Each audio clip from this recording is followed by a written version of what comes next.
కాంతారావు గారు వచ్చేసారు. పితృ సోదరులందరూ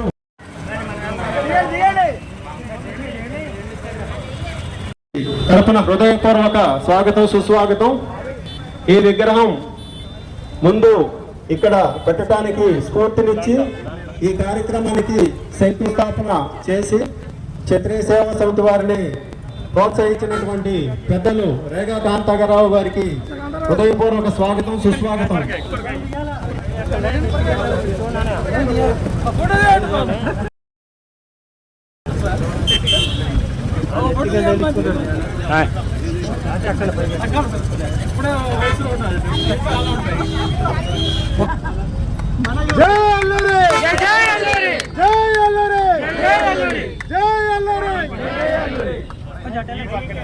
జోహార్ అల్లూరి సీతారామరాజు, జోహార్ అల్లూరి సీతారామరాజు, జోహార్ అల్లూరి సీతారామరాజు. ఈ కార్యక్రమానికి ఆహ్వానించిన వెంటనే విచ్చేసి అల్లూరి సీతారామరాజు జయంత్యుత్సవాలను జయప్రదం చేసినటువంటి మన ప్రీతం నాయకులు రేగా కాంతారావు గారికి క్షత్రియ సేవా సమితి తరఫున హృదయపూర్వక ధన్యవాదాలు తెలియజేస్తున్నాం.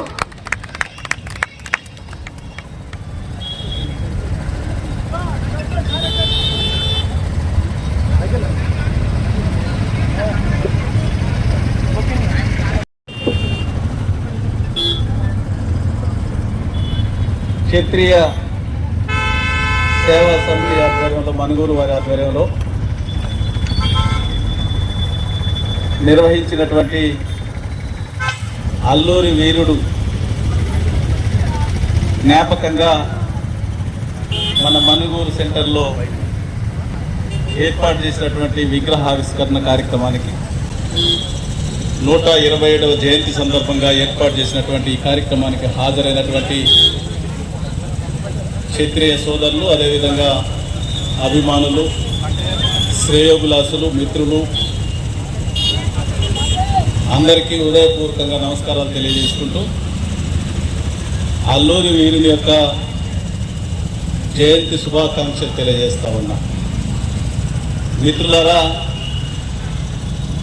అల్లూరి సీతారామరాజు గురించి మనం చిన్నప్పుడు పుస్తకాల్లోనే, పాఠ్య పుస్తకాల్లోనే మనం చదువుకోవడం జరిగింది, నేర్చుకోవడం జరిగింది. ధైర్యశీలైనటువంటి అల్లూరి సీతారామరాజు ఆనాడు తెల్లదొల్లని గడగడలాడించి ఆదివాసుల హక్కుల కోసం మరి ఎన్నో ఉద్యమాలు చేసినటువంటి వీరుడు. వారిని స్మరించుకుంటూ మరి మంచి కార్యక్రమం ఈరోజు వారి జ్ఞాపకంగా మన దగ్గర తక్కువ మంది ఉన్నప్పటికీ కూడా వారు ఒక మంచి కార్యక్రమాన్ని నిర్వహించడం జరిగింది. ఎందుకంటే ఆయన క్షత్రియుడిగా పుట్టినప్పటికీ కూడా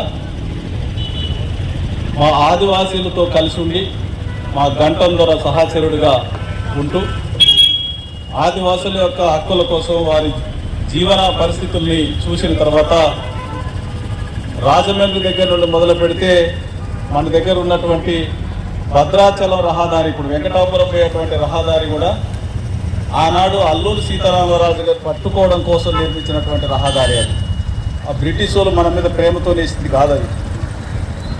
కానీ ఆ రహదారిని తదనంతరం మన దగ్గర ఉన్నటువంటి వజ్రాలు, వైరుధ్యాలు, మన ప్రాంతంలో ఉన్నటువంటి ఐరన్ ఓర్స్ అని కూడా దోసుకుపోయింది ఆ రహదారి బట్టి.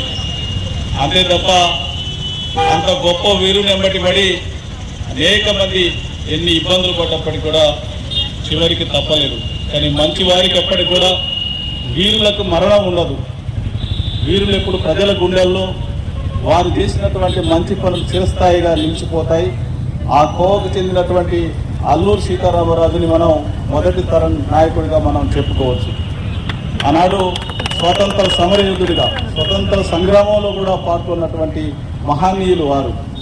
వారి జీవితాన్ని మనం ఆదర్శప్రాయంగా తీసుకొని భవిష్యత్ తరాలకు అందించాల్సినటువంటి అవసరం మనకుంది. కాబట్టి మరి విగ్రహాన్ని చూసైనా కానీ విద్యార్థులు వారి చరిత్ర పుటల్లో చదివి వారు నిలిచిపోయినటువంటి జీవితాన్ని తెలుసుకునేటువంటి అవకాశం ఉంటుంది. అందుకే నేను మహానీయుల యొక్క విగ్రహాలు ఎవరు పెట్టినా కానీ వారికి నేను సహకరిస్తూ వస్తూ ఉంటాను. ఎందుకంటే గతంలో పాఠ్య పుస్తకాలలో ఉండేది చిన్నప్పుడు చదువుకునేది, కానీ ఈ రోజు ఉన్నటువంటి పాఠ్య పుస్తకాలలో ఎక్కడ కూడా ఆ లెసన్స్ పెట్టడం లేదు. అందుకనే దేశంలో ఇటువంటి త్యాగమూర్తుల యొక్క చరిత్ర కనుమరుగైపోయేటువంటి పరిస్థితి కనిపిస్తూ ఉంది. కాబట్టి స్వతంత్ర సంగ్రామం దగ్గర నుండి మొదలు పెడితే బ్రిటిష్ వాళ్ళని ఆ రోజు మనం చూస్తూ ఉంటాం.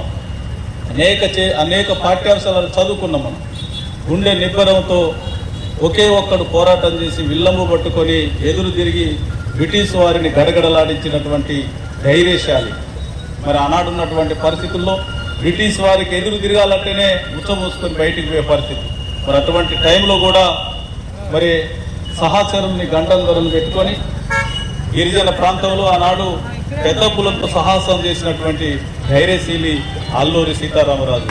అటువంటి వారిని మనం జ్ఞాపకం చేసుకుంటూ ఈ కార్యక్రమంలో నన్ను కూడా పాల్గొనే విధంగా ఇక్కడ క్షత్రియ సేవా సమితి మరి రాజుగారు మిగతా మిత్రులందరూ కూడా అందరూ పరిచయత్రులు శ్రేయోభిలాషులే వారందరూ కూడా నన్ను ఆహ్వానించిన